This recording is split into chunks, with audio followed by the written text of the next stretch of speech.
I'm Tracy Sabol. Tonight on EWTN News Nightly, high-stakes election. Former President Trump heads to Arizona as Vice President Harris rallies in Georgia following her televised town hall. We have a report from Atlanta. The Catholic vote. Senator J.D. Vance writes a piece criticizing the vice president for her record with Catholics. We discuss how it will impact Catholic voters in Pennsylvania and around the country. Extended deal. We discuss the latest on the relationship between the Vatican and China, plus the Sacred Heart of Jesus. Pope Francis releases the fourth encyclical of his papacy. We talked to Frank Roca to learn what the Holy Father had to say. These stories and more tonight. From EWTN, the Global Catholic Network, this is EWTN News Nightly. Thank you for being with us on the Feast of St. Raphael, the Archangel. Our top story tonight, we begin with special campaign trail coverage of the 2024 election. Former President Donald Trump holds campaign events in Arizona and Nevada today. Meanwhile, Vice President Kamala Harris will hold what her campaign is calling a major rally tonight in the Atlanta suburbs. White House correspondent Owen Jensen takes us on the campaign trail in DeKalb County, Georgia. He reports from Clarkston, just east of Atlanta. Our video shows people starting to gather for Vice President Kamala Harris's rally tonight near Atlanta. She just traveled from Pennsylvania to Georgia this afternoon after taking part in a town hall last night near Philadelphia. We've got to get past this era of politics and partisan politics. Harris says people deserve a better president than her opponent. And they deserve a president who is focused on solutions, not sitting in the Oval Office plotting their revenge and retribution. The economy may be the biggest issue in the election, but immigration and abortion also surface as major concerns. And Harris runs afoul of Catholic Church teaching with her support of abortion. She confirmed again last night she's willing to throw out Senate rules to overcome pro-life opposition. I think we need to take a look at the filibuster, to be honest with you. Harris is also losing momentum in national polls. The Wall Street Journal shows former President Donald Trump taking the lead, 47% to 45%, although it's still within the margin of error. Trump railed against Harris last night at a Turning Point Action rally in Duluth, Georgia.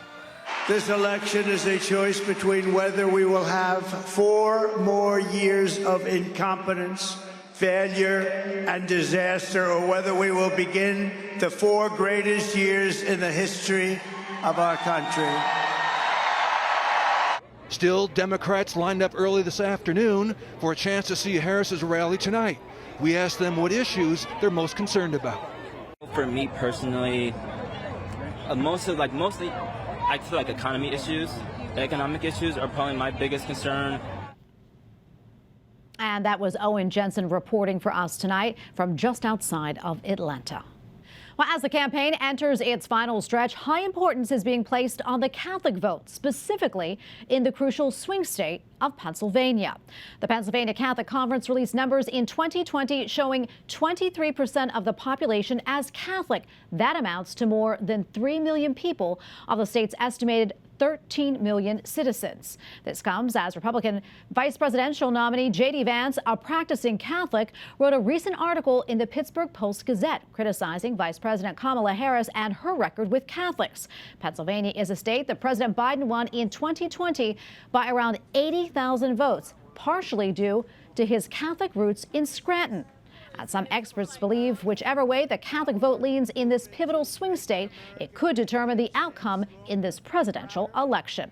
And joining us now is Brandon McGinley, editorial page editor for the Pittsburgh Post-Gazette. Brandon, great to be with you. I want to talk about the piece that Senator J.D. Vance wrote for your publication, but first, let's talk about Catholic voters in PA and how much weight they carry in this race. Yeah, absolutely. I mean, as you said, we're looking at about a quarter or so of the state identifies as Catholic. And traditionally, Catholics in Pennsylvania and around the country are a bellwether. When you look at now exit polls on these kind of smaller, kind of subgroups can be, a little bit difficult to pin down. But when you look at 2016 and 2020, you see Trump winning just barely among Catholics. And then in 2020, you see Biden winning just barely among Catholics. So where the Catholic vote in Pennsylvania goes will give us a good sense of where the whole state and the whole election will go. Yeah, definitely. I mean, do you think, the Catholic vote vote can tip this race in PA? And also, what are the big issues motivating Catholic voters there? Sure, absolutely. Yeah, I mean, I think it definitely could. And I think that even just a few percentage points could make a big difference. I think when it comes to the big issues, I mean, there are kind of the classic issues that we think about when it comes to Catholic voters, abortion, other social issues, but also immigration.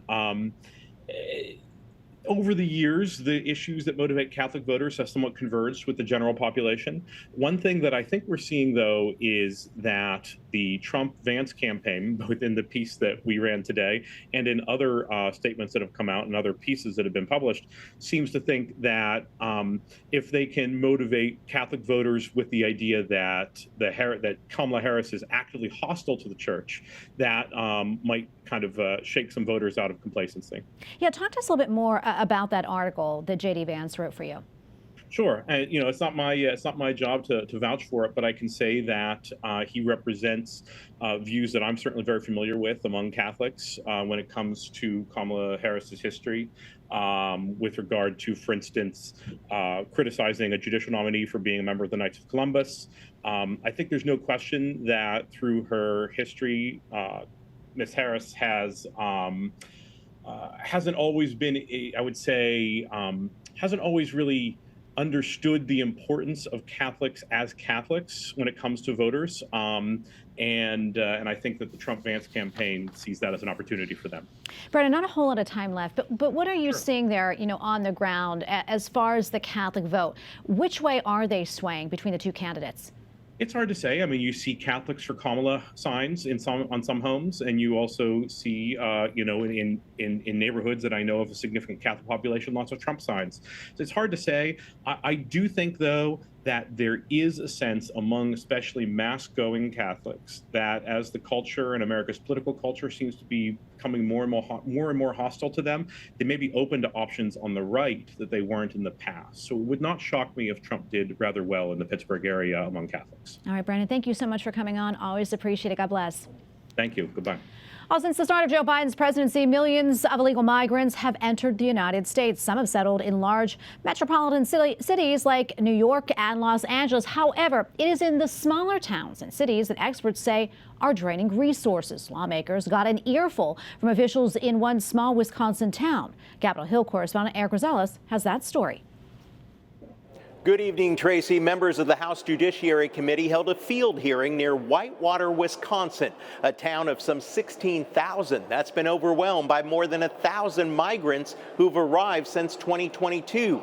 Town officials say that they were given no advance warning, and now public services and resources are in crisis. They told lawmakers they need federal help. The city has struggled to deal with the increasing strain on law enforcement resources, housing overcapacity, and the challenges associated with educating children with no formal background in schooling and often lacking basic English skills. Local law enforcement say they need help too. If Trump doesn't win this election, we are screwed. That's a quote from one of our sheriffs. Another sheriff, people don't understand how bad it is. A father from Whitewater who lost his son to fentanyl blames the Biden administration. This epidemic deserves more attention and a response as strong, bold, and determined as other issues have received in recent years. We secure our homes by locking doors and regulating who enters. Our government under the current administration is failing to do the same for our country. No Democrats attended today's field hearing, but in the past they have defended the Biden-Harris policies, claiming the number of illegal crossings are slowing down. Senate Democrats say it's Republicans who voted against a bipartisan border security bill after former President Donald Trump came out against it. We gave Republicans a second chance to show where they stand. Do they want to fix this so-called emergency? Or do they want to show blind allegiance to the former president, even when they know he's wrong? Codifying what President Biden has done to this country, this clear and present danger, and weakening presidential authority. That bill was a disaster. It was dead on arrival. And quite honestly, President Trump, I know he spoke out against it, but he had nothing to do with taking that bill from my standpoint. Republicans add if Democrats in the Biden-Harris administration really want to fix the open border crisis, all they need to do is reinstate Trump-era border policies, like remain in Mexico, which would force asylum seekers to wait in Mexico for their U.S. immigration hearings. No doubt this is a major issue this election cycle. At the Capitol, Eric Rosales, EWTN News Nightly. Turning now to the Middle East, Israeli airstrikes hit a school in Gaza, killing at least 17 people. Those killed include women and children who were sheltering there. The Israeli military says that it targeted Hamas militants hiding inside of the school. This comes as the U.S. says that it is sending $135 million in aid to Palestinians in Gaza, the West Bank, and the region. Secretary of State Antony Blinken says Israel's war on Hezbollah should not escalate into a drawn-out operation. Take a listen to what he told reporters in Qatar earlier today. As Israel conducts operations to remove the threat to Israel and its people along the border with Lebanon, we have been very clear that this cannot lead, should not lead to a protracted campaign. Blinken says Israel has to take necessary steps to avoid civilian casualties. He also cautions against putting UN peacekeepers and the Lebanese armed forces at risk. And we have a lot more still to come here on EWTN News Nightly, including blocking a report. A doctor makes a surprising claim in the New York Times regarding a study about so-called gender-affirming care. And analysis from Congressman Chris Smith on the renewal of a deal between the Vatican and China.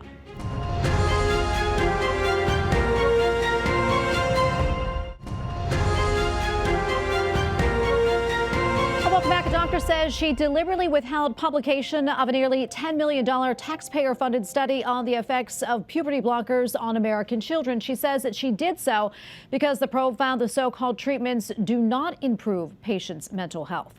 In an interview with the New York Times, the doctor says that she was concerned the report would be, quote, weaponized by critics of so-called gender-affirming care for minors. Critics say the decision flies in the face of research standards and deprives the public of knowledge of a really important issue. Officials in Beijing are defending recent Coast Guard patrols in the disputed South China Sea.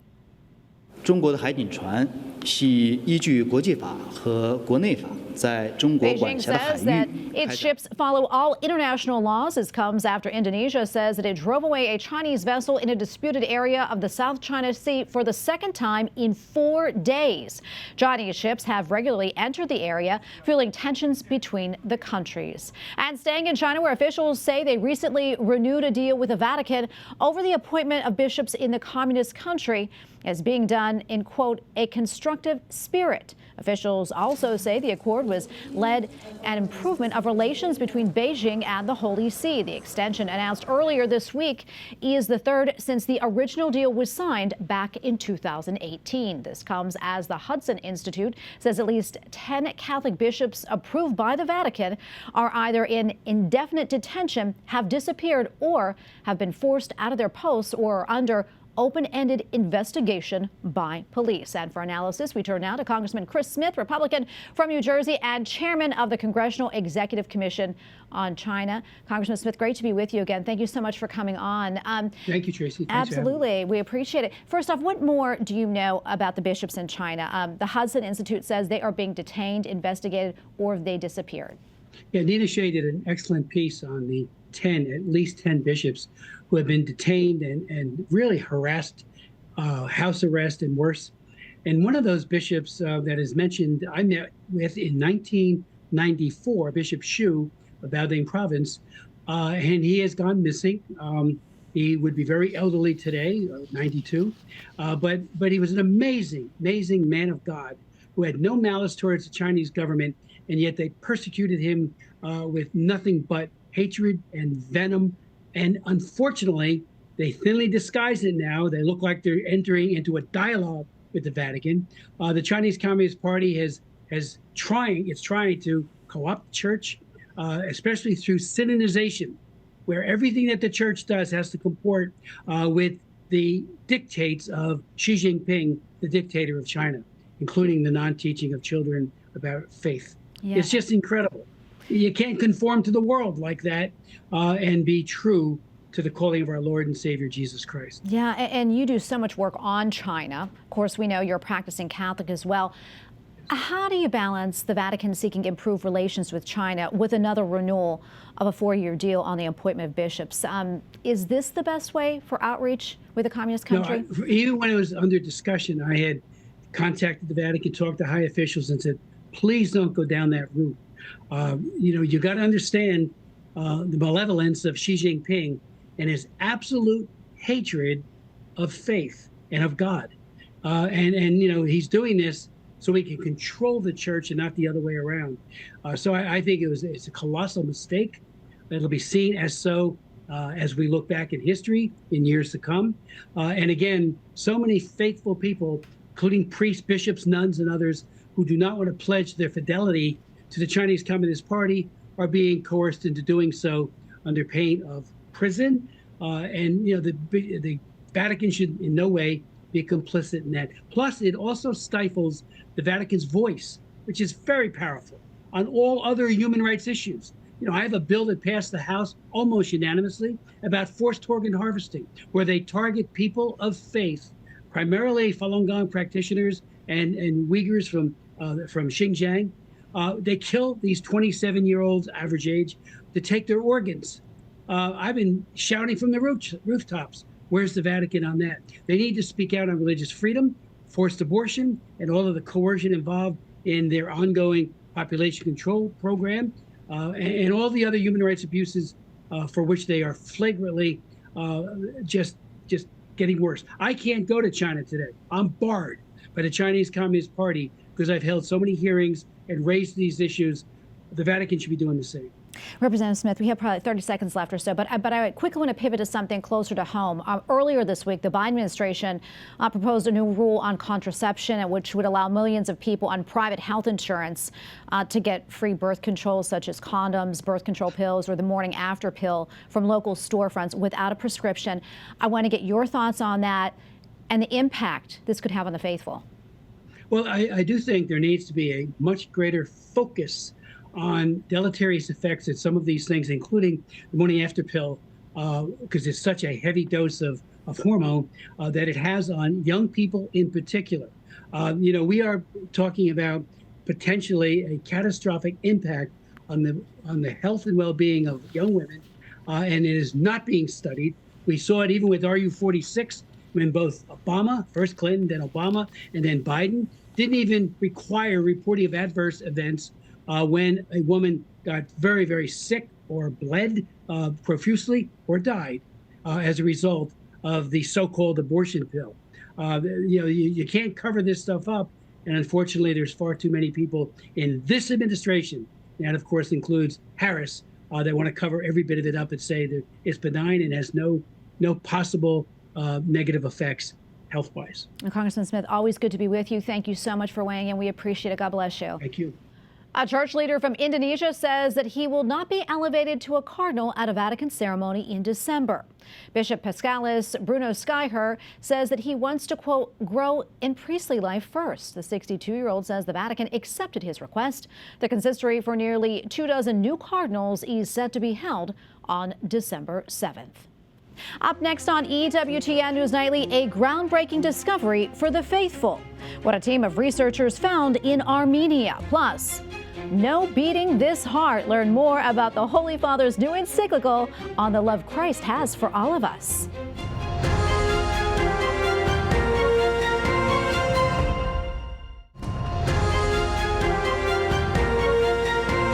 Pope Francis releases a new encyclical calling for a renewal of authentic devotion to the Sacred Heart of Jesus. He Loves Us is the fourth encyclical from Pope Francis. In it, the Holy Father says that the spirituality of the Sacred Heart offers a response to our modern society dominated by consumerism and technology, and also presents the heart of Jesus as the unifying principle in a fragmented world. And joining us now from Rome is Frank Rocca, senior Vatican analyst at EWTN News. Frank, great to be with you again today. So tell us, what is the subject of Pope Francis's new encyclical, Dilexit Nos? Well, the meaning of the title in Latin is He Loved Us, and the focus is the Sacred Heart of Jesus, which is, of course, in Catholic tradition, a central symbol of Christ's love for humanity, and the object of a very popular devotion. We're right now observing 350 years since St. Margaret Mary Alacoque in France had visions of the Sacred Heart of Jesus. But in the encyclical, the Pope also reflects on the meaning of heart in the wider culture as a symbol of our core emotions and relationships. The Pope says that it's heart that allows us to understand ourselves and also to love other people, to show kindness, especially to the marginalized, in emulation of Christ's love for humanity. Frank, does it touch on any issues in the contemporary world? Yeah, the Pope addresses several pressing issues, including war, artificial intelligence, and consumerism. And he does so very much in a tradition of saints over the centuries, from St. Augustine to John Henry Newman. He writes that there's no AI algorithm that can capture the poetry and love that are so essential to human relationships and human experience. He laments that there are so many people captive to consumerism that prevents them from seeing beyond their own immediate and petty needs. And he describes his heartbreak at seeing elderly women in war-torn countries mourning the death of their grandchildren. But the Pope always brings back these reflections. He links them back to the values represented by the Sacred Heart of Jesus. Yeah, and coming up, as it does during the Synod on Synodality in Rome, does the encyclical have anything to say about the governance or structures of the Church itself? And does it have a message for delegates to the Synod?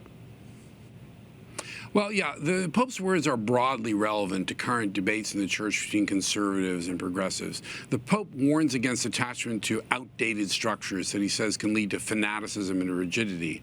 At the same time, he warns against an obsessive reorganization or worldly projects or secular ways of thinking that lead away from the Church's spiritual mission.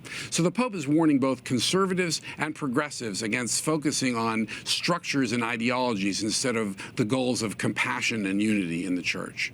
All right, Frank, thank you so much for coming on today and talking to us about all this. We really appreciate it. Frank Rocco, Senior Vatican Analyst for EWTN News. God bless. Thank you. All right, now to France, where you may need to pay up if you want to see one of the country's most iconic landmarks. 5 years after being severely damaged by a fire, Notre Dame Cathedral is set to reopen in December. But France's cultural minister is proposing visitors be charged a fee of roughly $5. The goal is to raise money to preserve religious buildings, which is the responsibility of the state. Donations from around the world funded the cost of restoring Notre Dame. The fee would not apply to those attending Mass or other religious services. Well, finally tonight, a team of researchers in Armenia make a groundbreaking discovery for the faithful around the world. A 4th century ancient church was founded in what is considered the first Christian nation in the world. This makes it the oldest documented church in Armenia. The researchers spoke with EWTN's Catholic news agency about the importance of the findings, saying this is, quote, where the apostles Thaddeus and Bartholomew preached Christianity in the early 1st century. We thank you for watching tonight, and remember you can follow us on social media, Facebook, X, and Instagram at EWTN News Nightly. I'm Tracy Sabol. Good night and God bless.